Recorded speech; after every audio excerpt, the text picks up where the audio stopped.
जी नमस्ते, मैं राकेश। स्वागत है आपका यूट्यूब चैनल एजुकेशन मोड 1 पे।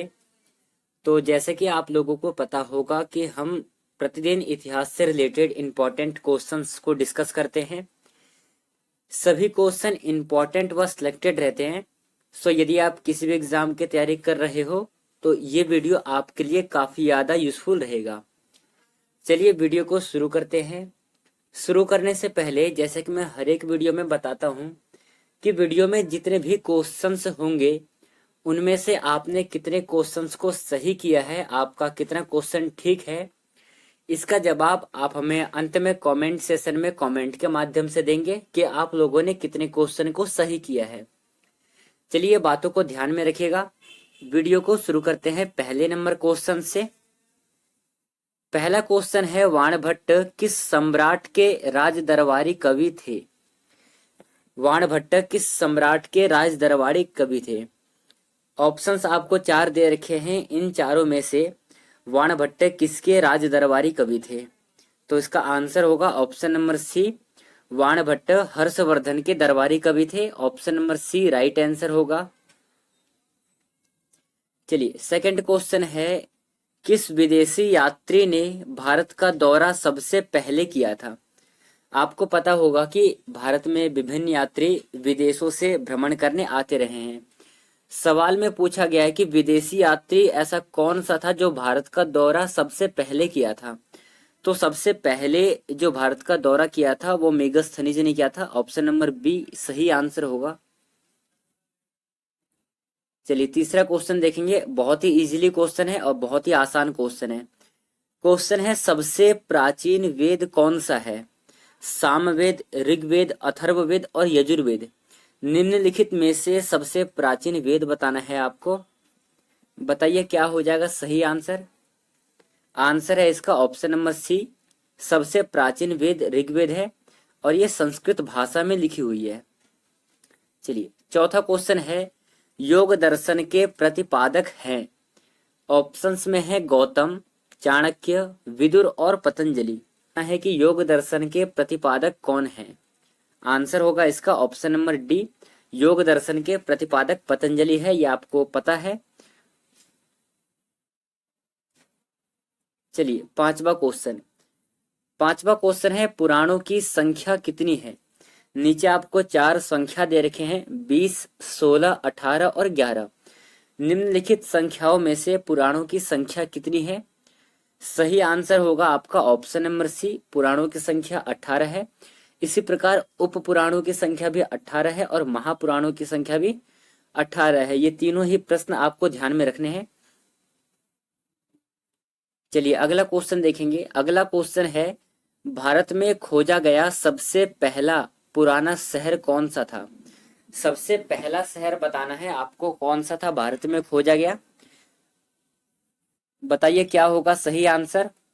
आंसर होगा आपका ऑप्शन नंबर बी, सबसे पुराना शहर है हड़प्पा सभ्यता और इसके उत्खनन करता है दयाराम साहनी। ये भी आपको नाम याद रखना है। सो इसका आंसर नंबर बी सही आंसर होगा। चलिए इंपॉर्टेंट क्वेश्चन है, ध्यान से देखिएगा क्वेश्चन को। पानीपत की तीसरी लड़ाई कब हुई थी? नीचे आपको चार ऑप्शंस दे रखे हैं। इनमें से आपको बताना है कि पानीपत की तीसरी लड़ाई कब हुई थी, किस सन में हुई थी। तो आंसर होगा इसका ऑप्शन नंबर बी, 1761 में पानीपत की तीसरी लड़ाई हुई थी। Option number B right answer होगा। अगला क्वेश्चन है, कुतुब मीनार के पास स्थित लौह स्तंभ किस राजा ने बनवाया था? क्वेश्चन है, कुतुब मीनार के पास जो लौह स्तंभ है उसे किस राजा ने बनवाया था? तो इसका आंसर हो जाएगा चंद्रगुप्त द्वितीय ने इस का निर्माण करवाया था। इस लौह स्तंभ का निर्माण चंद्रगुप्त द्वितीय ने करवाया था। Option number A correct answer है। नवा क्वेश्चन है, प्रथम मैसूर युद्ध किसके बीच लड़ा गया था? ऑप्शंस में दे रखे हैं, ब्रिटिश और टीपू सुल्तान के बीच में लड़ा गया था, ब्रिटिश और हैदर अली के बीच में लड़ा गया था, ब्रिटिश और मीर जाफर, या फिर ब्रिटिश और नवाब सिराजुद्दौला। निम्नलिखित में से प्रथम मैसूर युद्ध किनके बीच में हुआ था?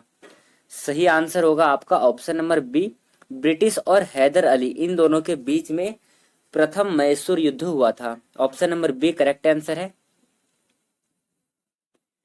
चलिए अगला क्वेश्चन है, कुचिपुड़ी नृत्य कहाँ आरंभ हुआ था? क्वेश्चन है कुचिपुड़ी नृत्य कहाँ आरंभ हुआ था? नीचे आपको 4 राज्यों के नाम दिख रहे होंगे। इन चारों राज्यों में से कुचिपुड़ी नृत्य कहाँ पर आरंभ हुआ था? आंसर है आपका option number B Andhra Pradesh सही आंसर होगा इसका। नेक्स्ट क्वेश्चन है, मुगल काल में सर्वप्रथम किस शहर में अंग्रेजों ने अपने कारखाने स्थापित किए थे? ऑप्शंस में है मद्रास, कलकत्ता, मुंबई और सूरत।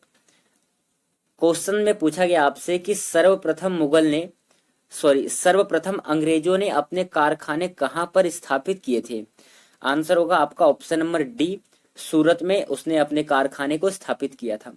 अगला क्वेश्चन है, लोदी वंश का संस्थापक कौन था? नीचे आपको 4 ऑप्शंस दे रखे हैं। इन चारों में से आपको बताना है कि लोदी वंश के संस्थापक कौन थे। सही आंसर होगा option number A, Bahlol Lodi Lodi वंश के संस्थापक थे। So option number A right answer होगा। चलिए अगला क्वेश्चन देखेंगे ध्यान से, इंपॉर्टेंट क्वेश्चन है। क्वेश्चन है, उपनिषद पुस्तकें किससे संबंधित है? दर्शन से, धर्म से, योग से, इनमें से कोई सा नहीं। क्या होगा आपको बताना है कि उपनिषद जो पुस्तक है किससे संबंधित है। सही आंसर होगा यह दर्शन से संबंधित है। Option number A correct answer. अगला है, हर्षवर्धन ने अपनी धार्मिक सभा कहाँ की थी? हर्षवर्धन ने अपनी धार्मिक सभा कहाँ पर की थी? ऑप्शंस में है प्रयागराज, वाराणसी, मथुरा और पेशावर। क्या होगा सही आंसर? तो इसका आंसर होगा option number A correct answer होगा प्रयागराज। अगला क्वेश्चन देखेंगे, शून्य की खोज किसने की? नीचे आपको 4 ऑप्शंस दे रखे हैं। इन चारों में से क्या हो जाएगा सही आंसर इसका? ध्यान से आंसर देना है इसका। तो शून्य की जो खोज है option number B right answer होगा, आर्यभट्ट के द्वारा किया गया था। शून्य की खोज आर्यभट्ट के द्वारा किया गया, option number B correct answer. चलिए अगला क्वेश्चन देखेंगे। यह क्वेश्चन इंपॉर्टेंट है, ध्यान से देखना है आपको। एक सुक्ति है अस्तो मा सदगमया। ये जो सुक्ति है अत्सो मा सदगमया, ये कहां से लिया गया है, कहां से ग्रहण किया गया है अस्तो मा सदगमया? सो इसका आंसर होगा असतो मा सदगमया। ये ऋग्वेद से ग्रहण किया गया है, ये ऋग्वेद की सुक्ति है। Option number C right answer है। चलिए अगला क्वेश्चन है, किस देवता के लिए ऋग्वेद में पुरंदर शब्द का प्रयोग हुआ है? मतलब कि पुरंदर शब्द का प्रयोग ऋग्वेद में किस देवता के लिए प्रयोग हुआ है? आंसर है आपका ऑप्शन नंबर बी, इंद्र के लिए पुरंदर शब्द का प्रयोग हुआ है।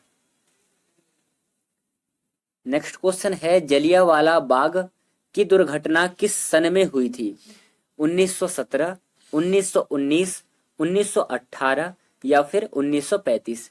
आपको बताना है जो जलियांवाला बाग की दुर्घटना है किस सन में हुई थी। तो आंसर होगा 1919, option number B right answer है। 1919 में जलियांवाला बाग हत्या जो दुर्घटना कांड है ये हुई थी। चलिए अगला क्वेश्चन है, सती प्रथा पर प्रतिबंध किसने लगाया था? नीचे आपको 4 ऑप्शंस दे रखे हैं। इनमें से सती प्रथा पर प्रतिबंध किसने लगाया था? तो राइट आंसर होगा इसका option number C, Lord William Bentinck ने इस पर विरोध किया था। सती प्रथा पर प्रतिबंध लगाया था लॉर्ड विलियम बेंटिक ने। Option number C right answer है। चलिए आज का अगला क्वेश्चन करने से पहले, जैसे कि मैंने वीडियो के शुरू में बताया था कि जब मैं अंतिम वाला क्वेश्चंस को करवाऊंगा तो उस समय आपका कितना स्कोर हुआ है इसका जवाब आप हमें कमेंट सेशन में देंगे। और अगला किस टॉपिक से संबंधित आपको एमसीक्यू क्वेश्चन चाहिए आप हमें यह भी कमेंट कर सकते हैं। तो चलिए आज का अगला क्वेश्चन करते हैं। भारत में अंग्रेजी शिक्षा की शुरुआत किसने की? आपको बताना है भारत में अंग्रेजी शिक्षा की जो शुरुआत हुई थी किसने की थी? मैकाले, कर्जन, डलहौजी और कॉर्नवालिस। निम्नलिखित में से भारत में अंग्रेजी शिक्षा का शुरुआत किसने किया था? आंसर होगा आपका ऑप्शन नंबर ए, मैकाले ने अंग्रेजी शिक्षा का प्रारंभ किया था भारत में। Option number A correct answer है। तो बताइए आपका 20 में से कितना क्वेश्चन सही हुआ है। इसका जवाब आप हमें कमेंट सेशन में देंगे। और अगला किस टॉपिक से संबंधित आपको वीडियो चाहिए आप हमें यह भी कमेंट कर सकते हैं। तो बताइए आज का वीडियो कैसा रहा। हम आज के इस वीडियो को यहीं पे समाप्त करेंगे, मिलेंगे अगले वीडियो में। तब तक के लिए धन्यवाद। जय हिंद साथियों।